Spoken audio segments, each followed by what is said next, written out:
चलिए, शिक्षक भर्ती परीक्षा 2023 आयोजित किया गया था अभी आज, और इसमें उम्मीद करता हूं कि आप सब ने बहुत अच्छा परफॉर्म किया होगा। 30 प्रश्न सीडीबी के पूछे गए थे। इन 30 प्रश्नों को हम सॉल्व कराएंगे। एक दो क्वेश्चन डाउटफुल है। जिन्होंने हमारी पूरी क्लासेस ज्वाइन करी थी और साथ ही साथ टेस्ट सीरीज जिन्होंने कंप्लीट ज्वाइन किया था, तो आपने पाया होगा कि एक सिंगल स्लाइड से ही 12 क्वेश्चन डायरेक्ट पूछ दिया गया है ना, जिसमें मैंने 70 क्वेश्चन सॉल्व कराया था। और इसके अलावा जो क्लास और टेस्ट सीरीज में कंटिन्यू रहे हैं उनसे मिनिमम 28 क्वेश्चन बने ही बने हैं, है ना। तो चलिए स्टार्ट करते हैं टाइम व्यर्थ न करते हुए। पहला प्रश्न पूछा गया है कि ब्लैंक में बालक मुख्य रंगों की पहचान कर लेता है। मैंने आपको मंथ में इसको पढ़ाया है, 36 मंथ, है ना। तो मंथ में मैंने इसको आपको पढ़ाया था बालक के विकास के सिद्धांत में। तो इसे हम कन्वर्ट करेंगे तो क्या हो जाएगा, ये 3 वर्ष हो जाएगा। Answer c is correct. बुद्धि के बहुकारक सिद्धांत के प्रतिपादक कौन है? मल्टी फैक्टर थ्योरी हमने पढ़ा है, थार्नडाइक है ना। वहीं पर एक प्रश्न है, सृजनात्मक शिक्षार्थी कौन है? एक क्रिएटिव लर्नर किसे कहेंगे? भाई बुद्धिमान तो होता है, अच्छे अंक प्राप्त करता है, ड्राइंग और पेंटिंग भी बनाता है, लेकिन सबसे नियरेस्ट आंसर क्या होना चाहिए? वह लैटरल थिंकिंग कर सकता है। इसके अलावा जो है प्रॉब्लम सॉल्विंग उसका काफ़ी अच्छा होता है। ये एक सृजनात्मक विद्यार्थी का, क्रिएटिव विद्यार्थी का अच्छा पहचान है। अगला प्रश्न है, अधिगम अक्षमता में शामिल नहीं है। तो देखिए, डिसकैलकुलिया, डिसलेक्सिया, डिसग्राफिया, इसको मैंने बार बार पढ़ाया है, एक बार नहीं 3 बार पढ़ाया है। बहुत सारी बीमारियों के विषय में मैंने बताया, डिसऑर्डर के विषय में, आप उसे ध्यान में रखिएगा। ये जो मेंटल रिटार्डेशन होता है, इसको मेंटल डिसेबिलिटी भी बोलते हैं, मेंटल रिटार्डेशन भी कहते हैं। तो ये जो साइकिक रिटार्डेशन है ये मूल रूप से आईक्यू से संबंधित है ना। तो इंटेलिजेंट पोर्शन जब मैं आपको पढ़ा रहा था तो वहाँ पर मैंने इसे आपको समझाने का प्रयास किया है। तो इसका सही उत्तर होगा आंसर डी। अगले प्रश्न की ओर बढ़ते हैं। अगला प्रश्न कहता है, विद्यालय में संस्कृति निर्माण करने में सबसे महत्वपूर्ण भूमिका किसकी होगी? आप लोग स्वयं सोच के देखिए, विद्यालय में संस्कृति, कल्चरल डेवलप करना है तो निश्चित रूप से शिक्षक और पालक की होगी। बच्चे लोग जो है, अगर उनके पेरेंट्स सपोर्ट नहीं करेंगे तो शिक्षक भी कुछ नहीं कर पाएंगे, है ना। तो शिक्षक और पालक दोनों की रिस्पॉन्सिबिलिटी बनती है। समावेशी शिक्षा में हमेशा अभिप्रेरणा कैसी होनी चाहिए? सकारात्मक होनी चाहिए, यानी पॉजिटिव होनी चाहिए। एक शिक्षक विद्यार्थियों के सामाजिक मूल्यों को विकसित कर सकता है। एक शिक्षक सामाजिक मूल्यों को तभी विकसित कर सकता है जब वह अपने स्वभाव में स्वयं ही नरमता बरते और अपना स्वभाव स्वयं आदर्श बनाए। तो आदर्श रूप में अपना बर्ताव करके सामाजिक मूल्यों को विकसित किया जा सकता है।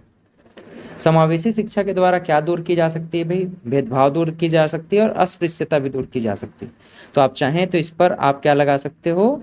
दावा पत्ती लगा सकते हो, क्योंकि भेदभाव संबंधित है अस्पृश्यता से, अनटचेबिलिटी से, समावेशी शिक्षा के द्वारा।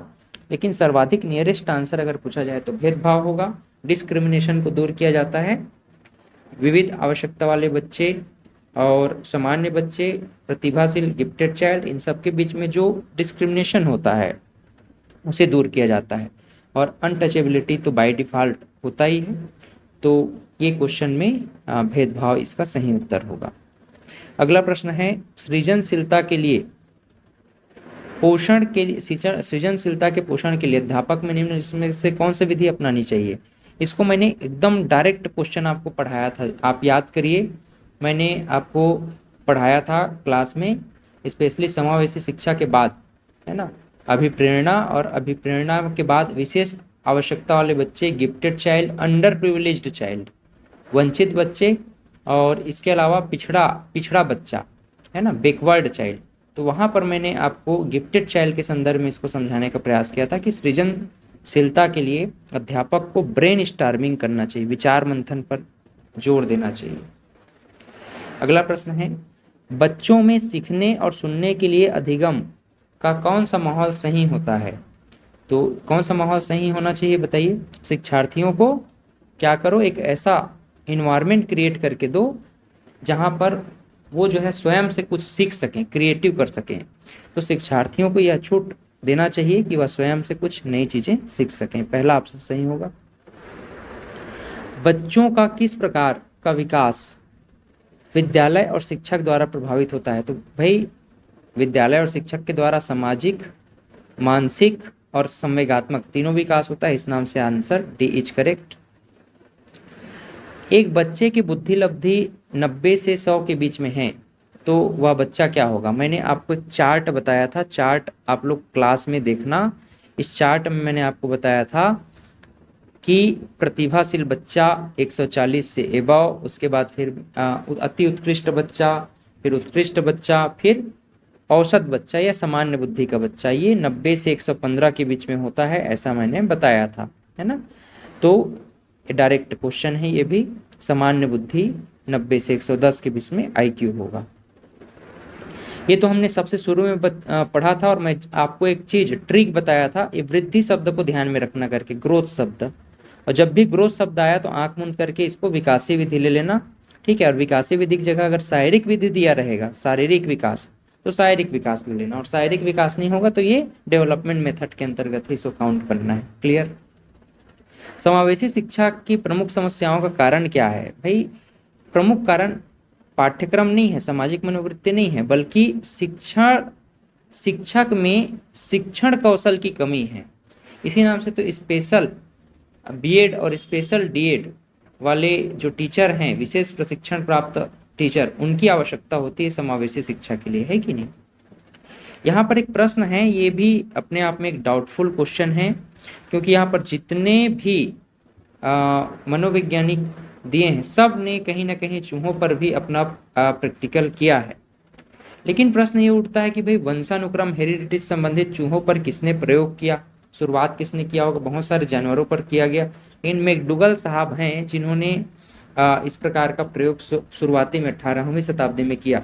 फिर मेंडल साहब ने भी किया, उसके बाद फिर कार्ल पियर्सन ने किया, फिर पावलाव ने किया था। तो एक प्रकार से देखा जाए तो सभी ने इस पर जो है चूहे पर प्रयोग किया है। स्पेशली ये नहीं कहा गया है कि किस सदी में या किस समय वंशानुक्रम पर चूहे पर प्रयोग किया गया था। इस नाम से इसका अगर हम प्राथमिक तौर पर देखें तो मैकडूगल ले सकते हैं, अदरवाइज कार्ल पियर्सन, पावलाव और मेंडल ये सभी आंसर हो सकते हैं। ठीक, एक और प्रश्न किया है, देखो, विकास के संदर्भ में निम्न में से कौन सा कथन सत्य नहीं है पूछा गया है। तो भाई विकास के संदर्भ में सत्य नहीं है पूछा है, तो ये इसका सही होगा उत्तर। विकास उकसाने या बढ़ावा देने से नहीं होता है, तो ये सही बात है, ऑप्शन बी इज करेक्ट। चलिए आगे बढ़ते हैं। ये प्रश्न बस है अपना, जो मैं क्लास में नहीं करा पाया था, जिस बात का मुझे दुख है। तो एक ये क्वेश्चन है जिसको मैंने नहीं करा पाया था। ये फुल फॉर्म है और फुल फॉर्म पूछ दिया गया था। इसका फुल फॉर्म होगा ICIDH का। एक प्रकार से ये हैंडीकैप्स, विशेष आवश्यकता वाले बच्चों से संबंधित ये टर्म है, जिसका मतलब होता है international classification of impairments disability and handicap, क्षति, अक्षमता और निःशक्तता का अंतरराष्ट्रीय वर्गीकरण। ऑप्शन बी करेक्ट होगा। विकास कैसे होता है मैंने आपको बताया था, क्या बताया था? मस्तक अधोमुखी होता है, जिसको हम सिफेलोकॉडल कहते हैं। तो ये मूल रूप से क्या है? ऐसा नहीं देख करके सिर से पैर की ओर न देख करके इसको सिफेलोकॉडल भी बोल सकता था, सिफेलोकॉडल बोल सकता था, तो कंफ्यूज नहीं होना है।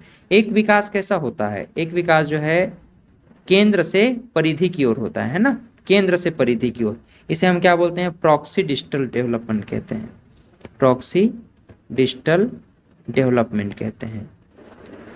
तो ये दोनों क्वेश्चन आपसे पूछा जा सकता है, लेकिन सिर से पैर की ओर बोला गया है, मतलब सिफेलोकॉडल की बात कही जा रही है।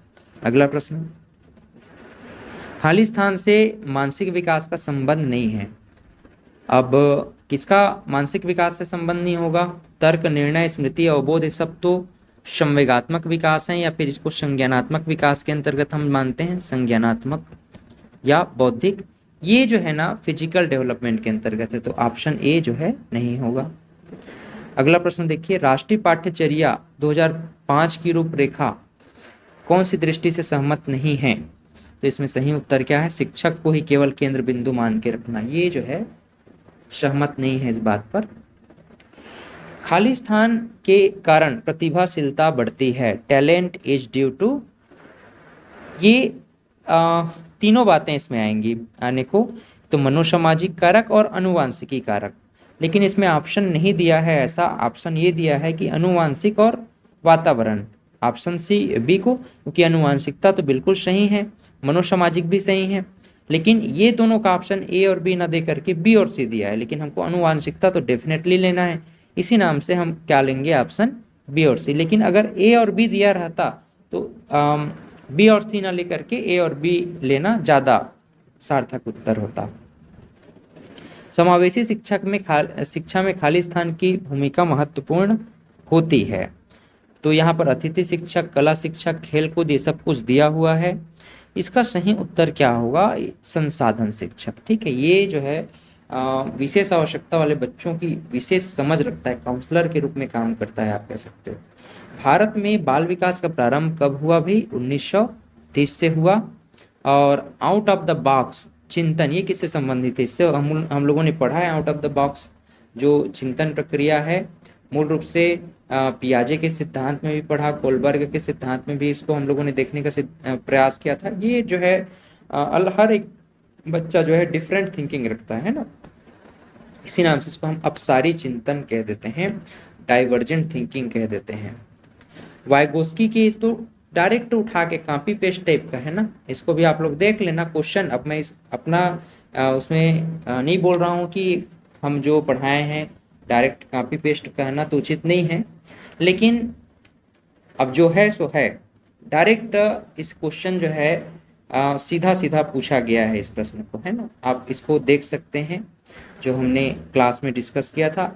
ये ऑप्शंस भी इधर उधर नहीं किया गया है, डायरेक्ट क्वेश्चन है। इसी तरह से प्रीवियस भी हम लोगों ने जितने भी क्वेश्चंस पर मैं बात किया, सारे क्वेश्चंस उसी प्रकार से पूछे गए हैं।